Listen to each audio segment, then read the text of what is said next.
Hi friends, welcome back.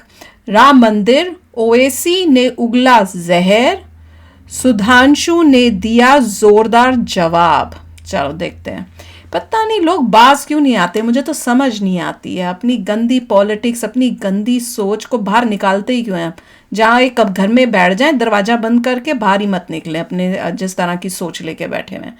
यहाँ देश से बाहर चले जाएं यार, हमें देश में चाहिए ही नहीं ऐसे लोग। चलो वीडियो शुरू करते हैं। वीडियो शुरू करने से पहले अगर आप चैनल पर नए हो और आपने अभी तक सब्सक्राइब नहीं किया तो जल्दी से पहले सब्सक्राइब के बटन और बेल आइकन को क्लिक कर लो, ताकि आपको हमारे सारे न्यू वीडियोस के नोटिफिकेशन मिल जाए जैसे हम अपलोड करें। अगर आपको वीडियो पसंद आता है प्लीज लाइक शेयर। चलिए शुरू करते हैं। दानिश साहब एक सेकंड, सुधांशु त्रिवेदी इस वक्त हमारे साथ जुड़ गए हैं, भारतीय जनता पार्टी के प्रवक्ता, भारतीय जनता पार्टी के सांसद। सुधांशु जी बहुत बहुत स्वागत है आपका। असदुद्दीन ओवैसी कह रहे हैं कि संघ के पास तो 25 से 30,000 मस्जिदों की लिस्ट है, आप लोग धीरे धीरे करके एक एक करके सब पे कब्जा कर लेंगे। प्रधानमंत्री को यह बताना चाहिए। हाँ, अगर मंदिर तोड़िए तो करेंगे, क्यों नहीं करेंगे। आप क्या कहेंगे? देखिए, शायद ओवैसी साहब की जानकारी दुरुस्त नहीं है। मतलब मसीरे आलमगिरी से लेके और तजुके बाबरी तक तो सैकड़ों मंदिरों की तो लिस्ट है। और बाकी बात छोड़ दें तो देवबंद, दारुल उलूम देवबंद के बाद मुस्लिमों की सबसे मान्यता प्राप्त यूनिवर्सिटीज में से जो मानी जाती है वो नदवातुल उलेमा लखनऊ, उसके जो फाउंडर चांसलर थे मौलाना अली मियां, उन्होंने अपनी किताब में 3300 का तो जिक्र उन्होंने किया है उन मस्जिदों का जो कि हिंदू मंदिरों को तोड़कर बनाई गई। और जब चंद्रशेखर जी के समय में दोनों पक्षों के बीच में वार्ता शुरू हुई थी, उस समय मुझे याद है श्री राम जन्मभूमि न्यास की तरफ से जो लोग वार्ताकार गए थे, उन्होंने कहा था कि साहब ये 3 हमारे धर्म स्थल हैं, इनको आप छोड़ दीजिए, बाकी फिर हम विषयों को नहीं उठाएंगे। क्योंकि अली जी के द्वारा भी कोट की गई वो 3300 मस्जिदों का पूरा सूची गिनाई गई थी, परंतु उस समय नहीं माने थे। और मुझे याद है स्वामी सत्यमित्रानंद गिरी ने बाहर निकलकर यह बयान दिया था, विनोद बंसल जी को याद होगा, कि ये कुछ वैसा ही है जैसे भगवान कृष्ण जब कौरवों सभा में गए थे और कहा था कि 5 गांव दीजिए। खैर वो विषय अलग हो गया। कितनी मजेदार बात है राम मोहन जी, सुनिए कि साहब जो पहले कहते थे सबूत लाओ, अदालत के ऊपर बात होगी, वो आज इतने घबरा गए हैं कि सबूत की बात से डरने लगे। मतलब ये समझिए कि पहले राम जन्मभूमि के समय में ये था कि खुदाई नहीं होनी चाहिए, अब काशी विश्वनाथ पे कह रहे रडार मैपिंग भी नहीं होनी चाहिए। अरे भाई, कौन कह रहा है कि उसका स्ट्रक्चर बदला जा रहा है, मगर जमीन के नीचे है क्या ये देखने में क्या समस्या मेरे भाई। बाप बदलने को कोई नहीं कह रहा, डीएनए टेस्ट कराने में क्या समस्या है, साफ हो जाएगा ना कि कौन किसका है, उससे भी डर रहे हैं। और मजेदार बात देखिए, श्री राम जन्मभूमि का तो भव्य मंदिर बन रहा है, मगर जो लोग ज्ञान देते थे लेफ्ट, लिबरल, सेकुलरिस्ट, कि साहब वहां पे मंदिर नहीं बनना चाहिए, वहां पे लाइब्रेरी बननी चाहिए, वहां पे अस्पताल बनना चाहिए, वहां पे स्मारक बनना चाहिए, अभी तक मैंने किसी लेफ्ट, लिबरल सेकुलरिस्ट का यह बयान नहीं देखा है कि मस्जिद को जो 5 एकड़ जमीन आवंटित की गई उस पर लाइब्रेरी बननी चाहिए, उस पर अस्पताल बना दो वहां पे। मतलब देखिए क्या गजब के ये लोग ज्ञान देते हैं। इन सबका ज्ञान अपनी पूरी धूर्तता के साथ अब जनता के सामने उजागर हो रहा है। बिल्कुल। दानिश कुरैशी साहब, इस बात से क्या आपत्ति है? और ये तो काशी विश्वनाथ के केस में बहुत स्पष्ट है कि अब तो अपील ये की गई है कि जो एएसआई ने रिपोर्ट दाखिल की है वो भी सार्वजनिक ना हो, लोग उसको ना देखें, ना पढ़ें, ना उसके बारे में बात करें। ये भी अपील की गई। भाई जो साक्ष्य है वो जनता के सामने आने दीजिए। दानिश कुरैशी, देखिए, बात साक्ष्य के और जनता के सामने आने की बात, अभी तो सुधांशु जी जो कह रहे थे, मैं आपको बताऊं कि देश में उन्होंने कहा कि ओवैसी साहब की जानकारी का अभाव है, तो शायद उनको ये नहीं पता कि उनकी पार्टी ने ही किस तरीके के अवार्ड से सम्मानित कर रखा है। खैर वो दूसरे नंबर की बात है। पहले नंबर पर बात करें हम, तो हमने ये भी देखा था कि ज्ञानव्यापी मस्जिद में किस तरीके से मामला सील कवर में रखना था, और उसके बावजूद हर मीडिया चैनल पे, हर टीवी चैनल पे उसकी चर्चा हो रही थी। तो सवाल ये है कि उसके खिलाफ क्या कोई कार्रवाई हुई? नहीं हुई। इसी की तो बात कर रहे हैं कि जो आप सिक्योरिटी की बात कर रहे हैं, जो सुरक्षा की बात कर रहे हैं, जो ये गोपनीयता की जो बात कर रहे हैं, वो सारी चीजें तो अगर अदालत ने कह दिया था तो उसके बावजूद भी ये हो रहा है, उसके खिलाफ भी कोई कार्रवाई नहीं हो रही, तो फिर तो सवाल उठेगा। सवाल तो उठना लाजमी है, और जब सवाल उठता है तब इनको परेशानी होती है।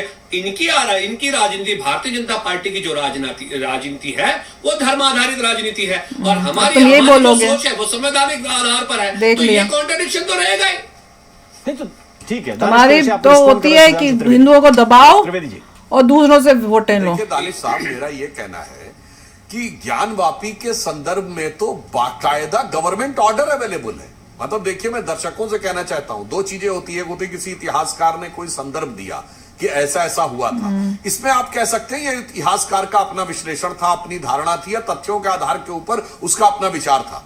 पर जैसे आज गवर्नमेंट का ऑर्डर होता है ना, जैसे मान लीजिए ऑर्डर निकलता है कि साहब अब ये उज्ज्वला स्कीम लागू की गई, या ऑर्डर निकलता है कि आयुष्मान भारत लागू की गई, उस ढंग से मसीरे आलमगिरी में बाकायदा औरंगजेब का फरमान अवेलेबल है कि अटक का, काशी विश्वनाथ का या केशव देव राय यानी मथुरा का मंदिर ढहा दिया जाए।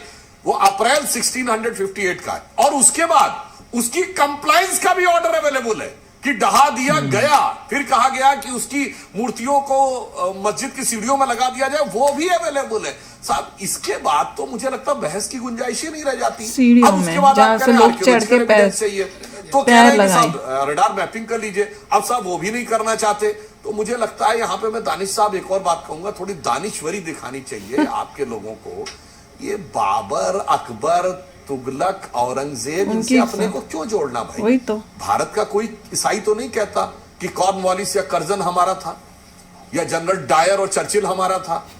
ये मुसलमानों में ये कौन सी मस्क शुदा, शिकस्त खुरदार जहनियत आके बैठ गई है कि बाबर हमारा था, तुगलक हमारा था, औरंगजेब हमारा था। इस मानसिकता से बाहर निकलिए जनाब, इसकी जरूरत है, वरना आपका क्या लेना देना औरंगजेब से। और मैं एक और बात कह दूं, फिर भी ये बताएं, अगर इनको फिर भी लगता है, मैं विनम्रता से कहना चाहता हूं, हमारे सैकड़ों ग्रंथों में अयोध्या का उल्लेख है, राम मंदिर का उल्लेख है। कृपया ये एक इस्लामिक ग्रंथ बताएं जिसमें बाबरी मस्जिद का उल्लेख हो, अयोध्या का उल्लेख हो। एक इस्लामिक ग्रंथ बताएं जिसमें ज्ञान और वापी शब्द का उल्लेख हो, दोनों संस्कृत के शब्द हैं, काशी का उल्लेख हो, मस्जिद का उल्लेख हो। इसलिए मैं कह रहा हूं, बोलना नहीं, चुप बैठना जिनको शर्म से, आप खुद मियां फजीहत बनने की तरफ आगे बढ़ते हैं। मुझे हमारी आपको यही नसीहत है कि खुद मियां फजीहत बनने की बजाय एक सही दिशा की तरफ आगे बढ़े। देश का भी कल्याण होगा, आपका भी कल्याण होगा, और मुस्लिम कौम को खामखा गुमराह होने की परिस्थितियों से भी आप बचा सकते हैं। ठीक है दानिश जी, रिस्पॉन्ड कीजिए। नहीं, इनकी बातें सुनको सबको लगता है कि सब लोग मुस्लिम्स जो होंगे वो सोचते ही ऐसी हैं, ऐसी इनकी इनका इन्वेंशन कब हुआ और कितने वक्त में हुआ, और वो जो लेकर आए हैं औरंगजेब के नाम से, वो इंक इन्वेंटेड है, तो आपको ये सारी फैब्रिकेशन नजर आ जाएगा। ये जो बेहतरीन अच्छी अच्छी बातें जो करते हैं ना सुधांशु जी का प्रॉब्लम ये है कि उपनिषदों के नाम पर अकबर को महान बनाया गया, ये डॉक्यूमेंट क्या कहते हैं। और अगर वो इतना बुरा था बाबर, तो मैं ये कह रहा हूं कि फिर उसके वंशजों को आपने किस तरीके का वो दे दिया। आप पढ़ लीजिएगा अल्लाह उपनिषद क्या कहता है। मैं तो थोड़ा सा बहुत देखा है अभी उसको, और अच्छे से उसको मैं रिसर्च करूंगा, उस पर आप इजाफा करेगा। दूसरे नंबर की बात कि जिनको भी ये परेशानी है ना कि भाई आपको बाबर से, तो देखिए हमको बाबर से दिक्कत नहीं है, हमको दिक्कत है वो मस्जिद से जहां पे मस्जिद इबादत होती थी। हमको परेशानी औरंगजेब से नहीं है, आपको मोहब्बत उनसे है, लेकिन हमारी जो जहनियत है या हमारी जो सोच है या हमारी जो आस्था है वो ईदगाह से है, वो मस्जिद से है, चाहे ज्ञानव्यापी की हो, चाहे मथुरा की हो, चाहे बाबरी मस्जिद की हो। आप मस्जिद की बात करते हैं, सुनिए हम भी मंदिर की बात कर रहे हैं, क्या बोल रहे हैं? एक सेकंड, फिर आप पूरा जवाब दीजिए। आपकी अगर आस्था ईदगाह से जुड़ी है, आपकी आस्था इबादत नमाज से जुड़ी है, तो हैदराबाद में जब मस्जिद हटाई गई सचिवालय बनाने के लिए, उस वाली ईदगाह का कोई जिक्र नहीं करेगा, बाबरी की याद रोज दिलाएंगे। नहीं तो सुनिए करते रहो, तो आपने जाकर जो राइट है वही होएगा, तुम्हारे रोने से क्या होता है। सचिवालय की बात की जा रही है तो वहाँ फिर बगल में क्या बना, हमारा मस्जिद भी बनी, वहाँ चर्च भी बना और मंदिर भी बना आपके सामने है, लेकिन आप पर्टिकुलर जगह से है ना, बाबरी की जगह भी तो आपको, सुनिए आपको 5 एकड़ जमीन मिली ना। देखिए, अरे आप पार्टी क्यों बन रहे हैं? पार्टी नहीं बन रहा हूं मैं, सवाल पूछ रहा हूं सर। क्यों पार्टी बन रहे हैं आप? भारतीय जनता पार्टी ज्वाइन कर लीजिए। हाँ करेंगे, क्या मैंने सिर्फ ये पूछा कि 5 एकड़ जमीन तो उसकी जगह भी मिली ना। आपको सिर्फ मैंने जवाब दे दिया आपको, मैंने जवाब दे दिया आपको जी। क्यों जगह से मतलब है? आप कोई भी जगह पर तोड़कर इस तरह से बना देंगे और ये आधार बना के कहेंगे कि भाई यहाँ ये जो जगह है, ये जगह पर एक व्यक्ति है उसका नाम है। तो मैं ये कह रहा हूँ कि अगर आपको व्यक्ति से परेशानी थी तो उसका नाम बदल के कुछ और किया जा सकता है, इबादत का नहीं जा सकता। ये नहीं है रीजन, लेकिन ये निशाना बनाना यही तो प्रॉब्लमेटिक चीजें हैं। यार क्या पागल लोग होते हैं सच्ची में। इनकी बातें सुन के ना मेरे सामने हो ना तो मैं इनको सीधा कर दूं। मुझे तो इतनी इरिटेशन होती है, इलॉजिकली बोलते जाते हैं समझ नहीं आती। अरे क्या बोलूं मैं, कि हम बोल रहे हैं कि वहां पहले मंदिर था, उसको तोड़ के बनाया गया मस्जिद, इसलिए वापस वो उसको हटा के हमारा मंदिर बनेगा, बस ये बोला है हमने। और जहां जहां ऐसा हुआ है हर एक पर मंदिर बनना चाहिए और बनेगा। ये जो पहले बात कर रहे थे ना, मेरे को तो इतना गुस्सा आया ये सुन के कि हमारी मेन 3 जो हैं उनको आप कर दो, बाकियों को हम कुछ नहीं करेंगे, उस टाइप से उन्होंने बोला था। और ये लोग माने नहीं थे और इनको लगा था कि कोर्ट में जाएंगे हम जीतेंगे, इनको इतना था कि कोर्ट में हमारी धौंस होगी, हम जीतेंगे। और प्रूफ से वो रॉन्ग हो गए। अब इनकी जान निकली हुई है कि अब ये हर एक में जो है हम लोग हारेंगे, क्योंकि हर एक में मस्जिद जो है मंदिर तोड़ के बनाई गई है। तो अब इनकी जो है ना, इनकी जान निकल रही है। ओवैसी जी की पार्टी से जो बंदे थे उनके पास कोई फैक्ट्स नहीं थे। प्रॉब्लम ये था, भी जो भी सुधांशु जी कह रहे हैं कि ये फैक्ट्स हैं, उसके बदले अगले के पास, दूसरे बंदे ओवैसी की पार्टी वाले के पास कोई फैक्ट नहीं था। बस यही बोल रहे हैं हमें ये प्यारी, हमें वो प्यारी है। He had no facts. तुम्हें प्यारी तो हमें नहीं प्यारी, इसीलिए कह रहे हैं कि अगर आप कोर्ट में जाते हैं सबके सब हार जाएंगे, क्योंकि इनके पास प्रूफ नहीं है। बिल्कुल। इसीलिए अब उनको लग रहा है कि तो प्रॉब्लम आ गई है कि अगर हर बंदा कोर्ट में चला गया और प्रूफ लेके आ गया तो क्या होगा, that's how it should be. जो ओरिजिनल जिसकी थी तुम उसको वापस दो, अगर वो प्रूफ कर सकता है एक को। अच्छा, और मैंने यहाँ पे भी कहीं पढ़ रही थी, अब मुझे पूरा नहीं पता क्योंकि मैं ऊपर से पढ़ती हूँ, तो ऊपर से मैंने ये पढ़ा कि इनको यहाँ पे जब अयोध्या बन रही है तो इन मस्जिद के लिए जैसे बोला गया था, कुछ बहुत जैसे ये भी बोल रहे हैं कि उन्हें जमीन दी हुई है और वहां पे मस्जिद बनेगी। और अब देखो यहाँ अयोध्या में लोगों ने डोनेट करके इसको बनाया है। वहां पे सुनने में आ रहा है, मैं जब पढ़ रही थी मुझे ऐसे लगा वो कह रहे हैं कि वो गवर्नमेंट के थ्रू से चाहते हैं कि वो पैसा दे उसको बनाने के लिए। बिल्कुल नहीं, मैं इसलिए खास बोलना चाहती हूँ दोनों में एक ही पॉलिसी यूज होनी चाहिए कि अगर ऐसी बात है तो उस पे इंडियंस को ना करके जो भी है खड़ा होके बोलना चाहिए, ये गलत है।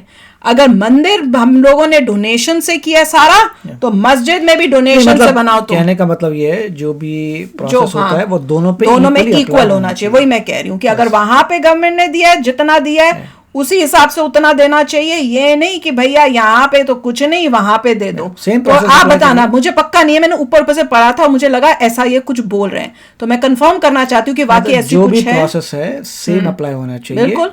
अगर गवर्नमेंट यहाँ फंड करिए तो गवर्नमेंट वहां भी कर सकती है। इक्वालिटी होनी चाहिए भाई। गवर्नमेंट यहाँ नहीं करी तो वहां भी नहीं करनी चाहिए। होना चाहिए। जो प्रोसेस है इक्वली अप्लाई करिए। वही तो आप बताना भैया, क्या जो मैंने पढ़ा था वो ऐसा कुछ है कि वो एक्सपेक्ट कर रहे हैं कि गवर्नमेंट या पता नहीं कोई एजेंसीज उनको पैसा दे बनाने के लिए, क्या चल रहा है, क्योंकि मेरे को कंफर्म नहीं है। पर एनीवे जवाब हमारी तरफ से अच्छा दिया गया है, समझ वाले समझ जाए तो अच्छा है, नहीं तो लॉ से हम करवाएंगे ही करवाएंगे। तो चलो अभी शेयर करना अपने थॉट्स, चलते हैं, मिलेंगे नेक्स्ट वीडियो में बहुत ही जल्द। Till then take care and bye bye. तो अगर आप मेरे इस चैनल पे नए हो तो जल्दी से सब्सक्राइब के बटन को हिट करो और बेल आइकन को क्लिक करो, ताकि आपको मेरा जब नया वीडियो मैं लगाऊं आपको उसके बारे में जल्दी से पता चल जाए।